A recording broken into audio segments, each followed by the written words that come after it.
let me tell you a dirty little secret about China. It's not just about Taiwan being a runaway province. It's not just about national pride or some ancient map from the Ming Dynasty. China hates Taiwan for one terrifying reason. Taiwan shows the Chinese people you don't need a communist party to have prosperity, technology, or global respect. Beijing isn't scared of Taiwan's army. It is scared of Taiwan's ideas. Because if 23 million Chinese people across the strait can run a thriving democracy, what is stopping mainland Chinese people from asking the same? Why can't we have that too? And this is why the CCP wants to crush Taiwan, not to reunify it, but to erase the proof that freedom works and dictatorship doesn't. There's this brilliant book by economists Darren Acemoglu and James Robinson called The Narrow Corridor. The book argues that freedom is rare. It doesn't just appear because people want it. Freedom exists only when there is a delicate balance of power between the state and society.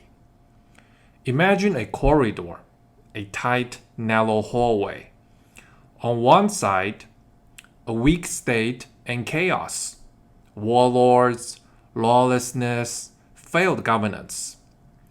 On the other side, a strong state that crushes society completely, totalitarian control.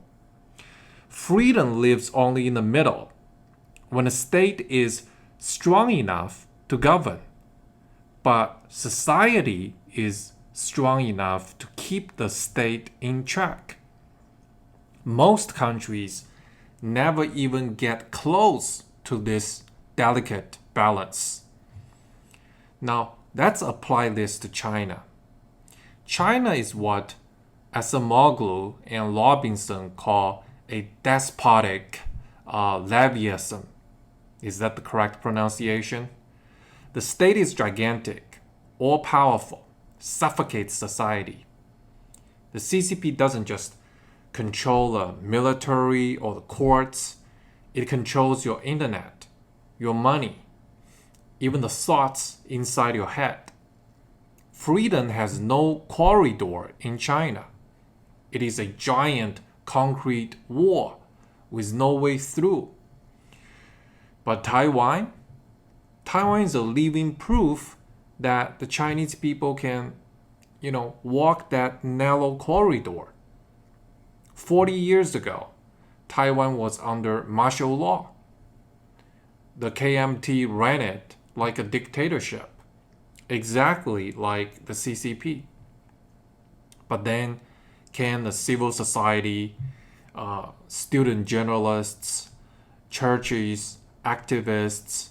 They pushed back, and step by step, Taiwan transitioned into one of the most vibrant democracies in Asia.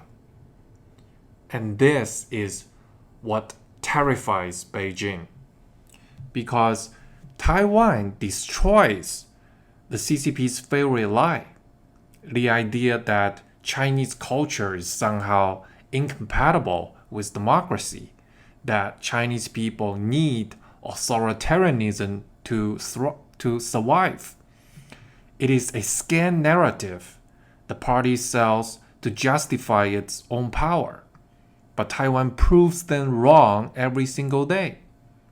23 million people, ethnically Chinese, fluent in Mandarin, yet they vote, protest, sue their politicians, and even throw punches in parliament without the sky falling. Every free election in Taiwan is a nightmare for CCP. It is a giant billboard flashing across the strait. Hey mainlanders, look what life could be like, without authoritarianism. Taiwan's GDP per capita is more than 3 times higher than China's. Taiwan ranks among the most advanced economies on Earth. Taiwan makes 90% of the world's most advanced semiconductors, chips that China desperately needs and cannot produce no matter how much money Beijing throws at it. In other words, tiny Taiwan without a CCP is far richer, freer, and technologically superior. It's like a Ferrari parked next to China's busted bicycle. And Beijing just can't stand the comparison. And it's not just numbers. Globally, Taiwan has a stellar reputation. When people think of Taiwan, they think of TSMC, bubble tea, and democracy. When people think of China, they think of censorship, COVID cover-ups, ghost cities, corruption. And here's the thing. Authoritarian regimes like China don't just fear external enemies. Their biggest fear is internal collapse. And the CCP's entire survival depends on keeping Chinese society weak and divided, so it can never challenge the party's monopoly on power. But Taiwan's existence empowers Chinese society, at least mentally, right?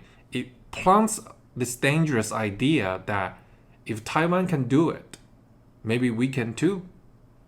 And this is why every Chinese school textbook calls Taiwan a renegade province. Why Beijing floods social media with trolls screaming, "One China." Why they threaten war at every election. It's not just about territory. It's about control. Think about it. If Beijing really cares about historical borders, they would invade Mongolia or Siberia, which were once part of the Qing dynasty. But they don't, because those places don't threaten CCP's narrative. Taiwan does. As Mulgrew and Robinson warn that a despotic state will do anything to stop society from getting stronger.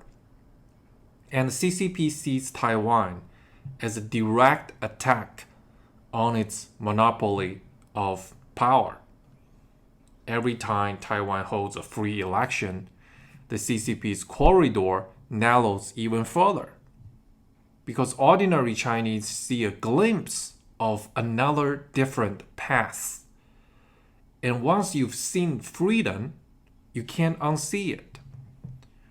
So for Beijing, the stakes are existential. If Taiwan stays free, the CCP's lie just unravels. If Taiwan thrives, mainlanders start asking questions. And once those questions start, the entire Chinese system begins to wobble. And the CCP would rather risk war than allow that to happen. I've walked the streets of both Taipei and Beijing. The difference is night and day. In Taipei, you feel safe. You can criticize the president in public and no one bats an eye. In Beijing, whisper the wrong joke and someone might just report you to the authorities, or you might just get cancelled online. whenever I visit Taiwan, I always think, this is what China could be if it ever escapes totalitarianism. But that's exactly why the CCP hates Taiwan. Again, it's not about geography, it's about ideology. Free Taiwan is like a mirror showing the Chinese people, the dictatorship they live under. And Xi Jinping would rather just smash the mirror than face the truth. So the next time you hear Beijing scream about reunification, remember this. It's not a family reunion. It's a cover-up. A desperate regime trying to erase the one place that proves freedom is possible, even for Chinese people. Taiwan isn't just fighting for its own survival. It is really fighting for the soul of our entire civilization. And that is why Beijing hates it, and why the free world must care.